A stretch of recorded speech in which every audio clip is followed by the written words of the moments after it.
Hi, I'm Gary Sheely from 180 Consulting.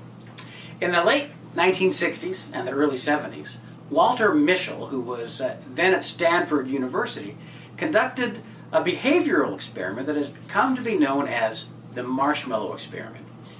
The children were left alone in a room at a table with a bell and a single marshmallow. The experimenter told the children that he was going to leave the room for a little while, and if they wanted to eat the marshmallow, they could ring the bell. The experimenter would return, and they could eat the marshmallow. However, if they could refrain from ringing the bell and just wait for the experimenter to return on his own, which would be about 20 minutes, they would receive 2 marshmallows. Around 35% of the children were not successful in waiting for the researcher to return. Some grabbed the marshmallow and ate it within just a few seconds without even ringing the bell. And about 65% of the children were successful in waiting until the experimenter returned, and they received the 2 marshmallows. The children in the experiment were followed, and they were tested for 14 years until age 18.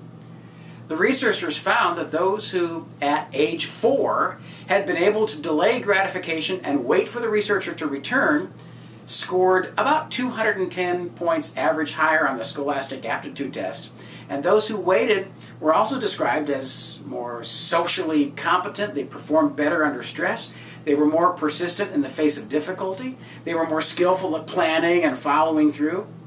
By contrast, the children who rang the bell the quickest or who just grabbed the marshmallow were much more likely to become bullies, more prone to jealousy, possessed a sharper temper, had a lower frustration tolerance, and were much more likely to be just simply immobilized by stress. Even further beyond these findings, those who were not able to wait were also more likely to have addiction and social problems at age 32. In short, a single observation of behavior at age 4 was a better predictor of SAT scores and delinquency than the combination of socioeconomic status, IQ, or parental education level. The ability to tolerate deferred gratification, the ability to discipline ourselves to a course of action that pays off later rather than instantly, may well be the single most important ability associated with success and happiness in most areas of our life. And all this makes perfect sense. Children who can defer gratification become young adults who can save money first instead of spending it, who can study first and then have fun. They can participate in collaborative conflict resolution processes rather than seek the instant gratification of violent approaches.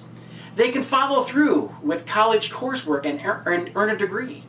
When they reach adulthood, they can persist in a career where a higher level of income requires paying their dues. They can endure rough patches in relationships long enough to work them out instead of repeatedly seeking new relationships. The ability to defer gratification is fundamentally the king and starting point of all the traits that we associate with successful people. And the good news is that it is never too late to start developing this trait in yourself. Good luck, and have a great day.